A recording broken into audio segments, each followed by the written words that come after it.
बता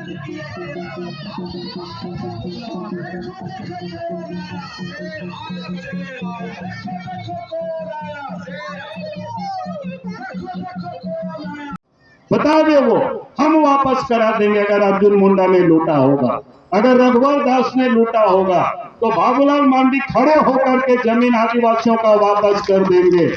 लेकिन मैं तो उन लोगों के पास तो बता दे वो, हम वापस करा देंगे अगर अर्जुन मुंडा ने लूटा होगा, अगर रघुवर दास ने लूटा होगा तो बाबूलाल मांडी खड़े होकर के जमीन आदिवासियों का वापस कर देंगे। लेकिन मैं तो उन लोगों के पास तो जमीन का जाखिरा है, हमारे पास भी ढेर सारे डॉक्यूमेंट। क्या ये लोग बात करते, ये लोग इस राज्य को लूटा है। इसलिए मैं आप सब लोगों से यही कहने के लिए खड़ा हुआ हूँ कि लुटेरों से झारखंड को बचाना है, भ्रष्टाचारियों से झारखंड को बचाना है, दलालों से झारखंड को बचाना है, बिचौलियों से झारखंड को बचाना है। और बचाने का एक ही रास्ता है, भारतीय जनता पार्टी को वोट देना, एनडीए गठबंधन को जिताना। यही निवेदन और यही अपील करने के लिए हम आपके बीच में हम आए। नहीं तो ये लोग झारखंड को बर्बाद कर दे। 5 साल तक इन्होंने झूठ बोला, कहा कि 72,000 रुपया गरीबों को देंगे साल में। इन्होंने कहा था 2,000 रुपया माँ बहनों को चूल्हा खर्च देंगे, बेटियों को कहा था कि सोने की सिक्का देंगे, नौजवानों को तो बाप की कसम खा करके कहा था ये व्यक्ति ने कि हम 5 लाख नौकरी देंगे, नहीं तो संन्यास ले लेंगे। 5 लाख नौकरी दिया नहीं, जितना भी वैकेंसी हुआ, परीक्षा हुआ, सब में पेपर लीक हुआ, सब नौकरी बेचने की तैयारी इन्होंने किया। एक्साइज विभाग में पुलिस की दौड़ में बच्चे दौड़ते दौड़ते 19 बच्चे मर गए, तब भी दिल्ली में पति पत्नी नाच रहे। थोड़ी भी इनको दर्द नहीं होता, जवानों की मौत होती है, जवान माँ बाप भेजते हैं पढ़ने के लिए और मार भात खा करके पढ़ाई करते हैं, और उनके हक को भी मारने में इनको कोई शर्म नहीं आता है। इनके एक विनोद सिंह के यहाँ घर से एडमिट कार्ड मिला था जब ईडी वालों ने छापा मारा था। उनके यहाँ कोई जेपीएससी का वो दफ्तर नहीं था उनका घर, आखिर वहां क्यों पड़ा हुआ था? क्योंकि लोग नौकरी को भी बेचते हैं। और इसीलिए मैं आज आप सब नौजवानों से कह रहा हूं, अब माँ बहनों से कह रहा हूं, भारतीय जनता पार्टी का ये संकल्प है, सरकार बनेगी तो माँ बहनों के खाते में गोगो दीदी योजना 2100 रुपया हर महीना आया करेगा। विधानसभा क्षेत्र का कल चुनाव संपन्न हुआ है, लेकिन 43 विधानसभा की चुनाव की जो नतीजा तो 23 तारीख को आने वाला है।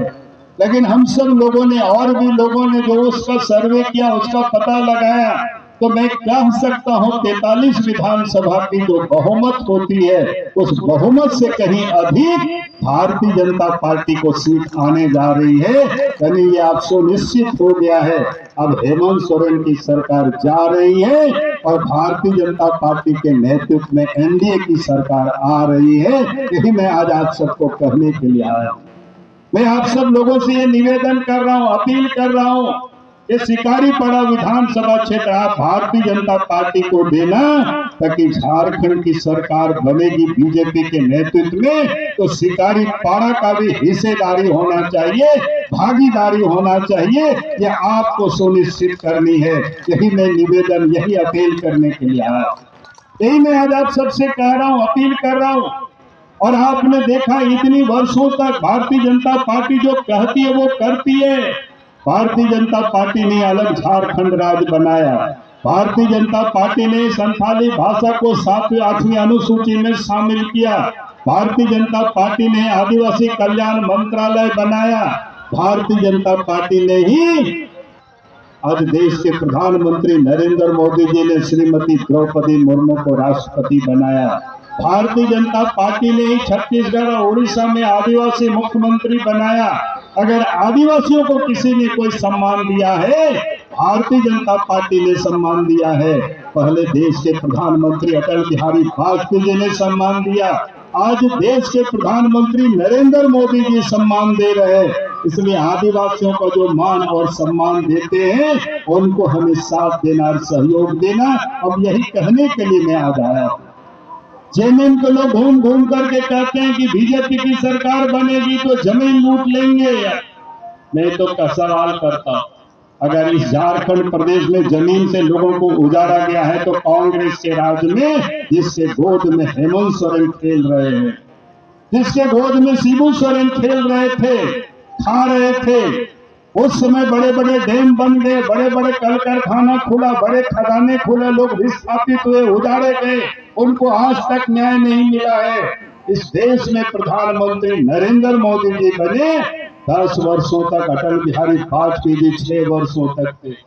अब 16-17 तक साल तक देश में प्रधानमंत्री बीजेपी के रहे। बता दो कहां किसको उजाड़ा है। झारखंड में भी इस प्रदेश में 24 साल अब हो रहा है। 24 साल में 13 साल तक बीजेपी की सरकार रही है। बाबूलाल मांझी भी मुख्यमंत्री थे, अर्जुन मुंडा भी मुख्यमंत्री थे, रघुवर दास जी भी मुख्यमंत्री थे। बता दो कहां किसी का जमीन को किसने लूटा है। लेकिन आज मैं कह सकता हूं, हेमंत सोरेन ने रांची से लेकर के संपूर्ण झारखंड में जमीन को लूटा है। उनका एफिडेविट जाकर के देख लेना, सैकड़ों जमीन दर्ज हुआ है उसमें। हमारे पास तो उसकी डॉक्यूमेंट्स है, किसका जमीन लूटा है उन्होंने। जमीन लूटा है तो आदिवासियों का जमीन औने पौने दाम पर खरीदा है। ये क्या बात करेंगे। और आज भी अगर खदानों की लीज भी किसको दिया है संथाल परगना की धरती में, अपने विधायक प्रतिनिधि पंकज मिश्रा को दिया है। अपने उनके सलाहकार, प्रेस सलाहकार, क्या नाम है उनका, रांची में रहता है, एक छोटा छोटा लड़का है, एक तो पिंटू, उनके नाम से खदान की लीज है। पत्नी के नाम से औद्योगिक क्षेत्र में लीज ले लिया, अपने नाम से खदान ले लिया। आपके शिकारी क्या कहते हैं, महेशपुर खक्सा, महेशपुर पकोड़िया तरफ में भाई के नाम से बहुत बड़ा खदान का एरिया है। ये अपने लिए राजनीति करते। और यहाँ भी लोग बोलते हैं सरसगंगा तरफ में जो रेक लगता है उसमें भी दूसरे लोगों का नहीं लगने देता है, वहां भी दादागिरी करता है। मैं आज आपको विश्वास दिलाता हूं, भारतीय जनता पार्टी को यहां जिताइए। जिसका जल और जमीन उस क्षेत्र में गया है, वहां उन लोगों का अधिकार होगा, उन लोगों का हक होगा। इन लोगों को हक नहीं लूटने देंगे। आपको पता है जब इस राज्य में बाबूलाल मांझी मुख्यमंत्री हुआ करते थे, जितने भी हाट बाजार होते थे, वहां के आदिवासी, वहां के दलितों के नाम से हमने सब बंदोबस्त करा दिया था। उस समय भी बड़े बड़े mafia high court, supreme court तक चले गए थे, लेकिन गरीबों के लिए कोई खड़े होकर के लड़ाई लड़ा तो बाबूलाल मांझी लड़ाई लड़ा। और इसीलिए मैं आप सब लोगों से कह रहा हूं, ये लोग दुष्प्रचार करते, लूटते जमीन इनके लोग हैं, लूटते